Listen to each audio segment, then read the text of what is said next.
वसुंधरा जी राजस्थान की सबसे वरिष्ठ नेता हैं, हमारी पूर्व मुख्यमंत्री हैं 2 बार की। जमा सके अधिकार तनिक खिलजी लेकर हथियार नहीं, और ठहर सकी जिस पर छड़वर अकबर की भी तलवार नहीं।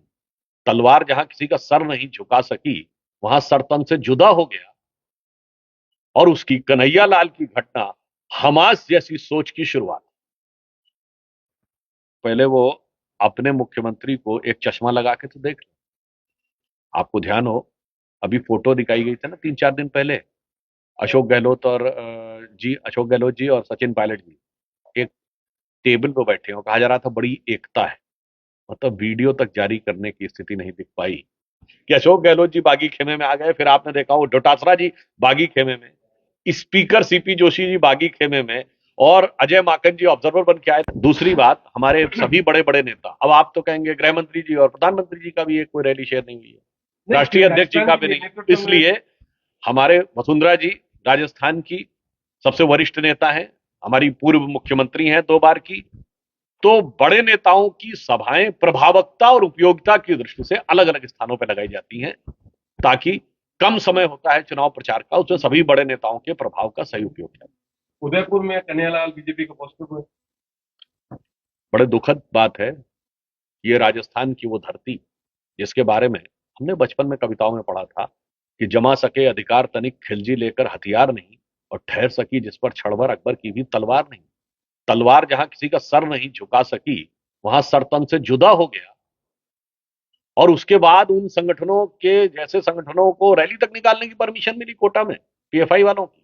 यहाँ पोस्टर बॉय की बात नहीं है, ये दुखद दर्दनाक घटना है। और मैं कहूंगा, इसे अगर इस रूप में कहा जाए तो अतिशयोक्ति न होगी। यही घटनाएं शुरुआत करती हैं कट्टरपंथता को उस सीमा तक ले जाने की कि कन्हैया लाल की घटना हमास जैसी सोच की शुरुआत। भाई साहब, 5 राज्यों में चुनाव चल रहे हैं, क्या स्थिति देखते हैं बीजेपी के चुनाव?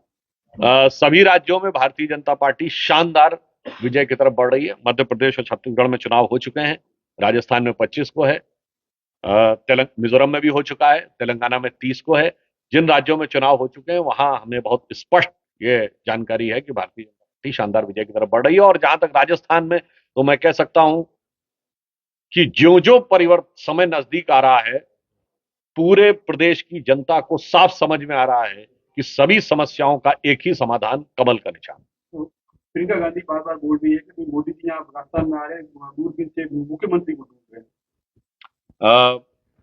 पहले वो अपने मुख्यमंत्री को एक चश्मा लगा के तो देख लो। आपको ध्यान हो, अभी फोटो दिखाई गई थी ना 3-4 दिन पहले, अशोक गहलोत जी और सचिन पायलट जी एक टेबल पर बैठे हो, कहा जा रहा था बड़ी एकता है। मतलब वीडियो तक जारी करने की स्थिति नहीं दिख पाई। एक टेबल पर बैठ के दिखाया जा रहा है कि दोनों एक हैं। मुझे लगता है इनके यहाँ तो मुख्यमंत्री के जो होते हुए उसमें चेहरे में इतना द्वैत है, इतनी डुअलिटी है कि पिछले 5 साल में सरकार ने विकास का काम तो किया नहीं, मगर सरकार में मुख्यमंत्री को लेकर घमासान बहुत दिखा। तो कांग्रेस की जो स्थिति राजस्थान में है, उस पर मैं मुख्यमंत्री के लेवल के लिए कहना चाहूंगा, राजस्थान ने कांग्रेस का एक अद्भुत मुख्यमंत्री देखा है। भारत के राजनीतिक इतिहास में आपको ऐसा उदाहरण नहीं मिलेगा कि जो व्यक्ति राष्ट्रीय अध्यक्ष होने जा रहा था वो बागी हो।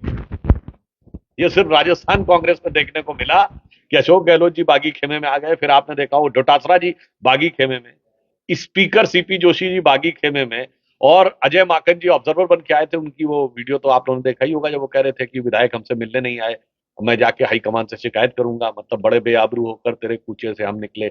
और उसके बाद पार्टी के अंदर सचिन पायलट और इनके बीच में जो हुआ, तो मैं कह सकता हूं उसमें तो वही वाला पंक्ति लागू होती है कि चलती चक्की देख के दिया कबीरा रोए, और 2 पाटन के बीच में साबुत बचा न कोई। तो मुझे लगता है अब इस बार कांग्रेस के राजनीतिक दृष्टि से साबुत बचने की कोई संभावना नहीं। सर, आप दावे जो कर रहे हो, लेकिन वेस्टर्न राजस्थान के सांसद, पूर्व विधायक, वो दूसरी पार्टियों में चले गए। साथ ही साथ कई लोग निर्दलीय होकर चुनाव लड़े, जो भाजपा में शामिल किए गए। बड़ी जबरदस्त तरीके से उनकी वहां पर मेहमान नवाजी की गई और वो लोग बागी हो गए। आज ऐसा लग रहा है कि वेस्टर्न राजस्थान में बहुत बड़े नुकसान में है बीजेपी। देखिए, भारतीय जनता पार्टी और कांग्रेस में एक मूलभूत अंतर है, दोनों के कॉन्फ़िगरेशन। संरचना में कांग्रेस एक सत्ता प्रेरित लीडर आधारित पार्टी, भारतीय जनता पार्टी विचारधारा प्रेरित कैडर आधारित पार्टी। इसलिए हम एकमात्र राजनीतिक दल हैं इसका 72 साल में कभी वर्टिकल डिवीजन नहीं हुआ, और कांग्रेस का 135 साल का, मैं 1885 से बोला, कोई 20 साल बता दे जब डिवीजन ना हुआ हो। जहां तक हमारी पार्टी की बात, हम कैडर आधारित हैं, इसलिए कोई हमें छोड़ के जाता है, मैं विनम्रता से कहना चाहूंगा, बड़े बड़े नेता भी जो हमें छोड़ के गए, पार्टी की कोई क्षति नहीं हुई। कांग्रेस में जो छोड़ के जाता है वो निपटा देता है। ये ममता बनर्जी भी तो कांग्रेस में थी, छोड़ के गई, पार्टी खत्म। जगन मोहन रेड्डी कांग्रेस में थे, छोड़ के गए, पार्टी खत्म।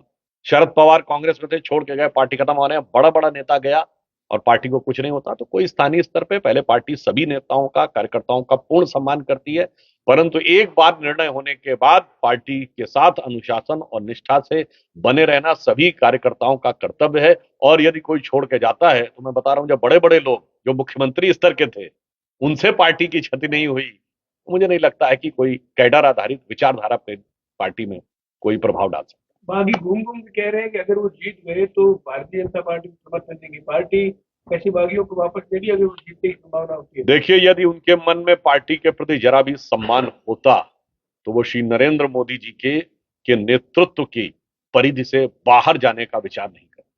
और एक बार जो उस परिधि से बाहर चला गया, तो एक लाइटर नोट पे कहूंगा, एक वो हम लोगों को नहीं कहता था कि अंग्रेजी में ट्रांसलेशन करो कि वो गया गया गया तो ऐसा गया कि वापस नहीं आया, तो उसने कहा ही वेंट वेंट वेंट सो ऐसो वेंट कि के महीना आए, वो वाली स्थिति है। सर, गिरिराज मलिंगा एक ऐसे कांग्रेस के पूर्व विधायक जो भाजपा में आए, लेकिन उन्होंने एक एक्सीडेंट की हड्डियां तोड़ दी, 22 जगह फ्रैक्चर है, कई महीनों से वो अस्पताल में है। ऐसे अपराधियों को पार्टी कैसे शामिल कर रही है जो जेल जाकर आ गए? देखिए, जो आप विषय की बात कर रहे हैं, इसे स्थानीय विषय के बारे में मुझे उस प्रकरण की विशेष रूप से स्पेसिफिक कोई जानकारी नहीं है, वो आपको स्थानीय नेता देंगे। परंतु भारतीय जनता पार्टी के सभी नेता आचरण में उच्च कोटि की गुणवत्ता और आदर्श का पालन करते हैं। ये हमारा 72 वर्ष का इतिहास है, और यदि कोई ऐसी घटना होती है तो उस पर पार्टी प्रभावी कार्रवाई करती है। आपने देखा कि हमारे बड़े बड़े नेताओं के भी यदि परिवार के लोगों ने कोई कार्रवाई की है, तो प्रधानमंत्री जी ने भी सार्वजनिक मंच से भी उस चीज के बारे में संकेत दिया है, आप जानते हैं। सतपाल मलिक जी ने कहा है कि अगर भाजपा 2024 में आई तो मुझे जेल में डाल देगी, इसलिए भाजपा को मत लाना। देखिए, देश की जनता देश के मुद्दों के आधार पर तय करती है, किसी के बयान के आधार पर नहीं। सतपाल मलिक जी जिन पदों पे थे, मुझे लगता है कि उस पद की नैतिक और संवैधानिक दोनों मर्यादाओं का उन्होंने पालन नहीं किया।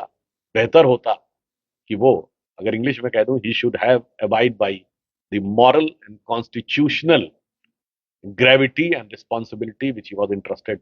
वो सतपाल मलिक जी ने नहीं किया, ये दुखद बात है। धन्यवाद।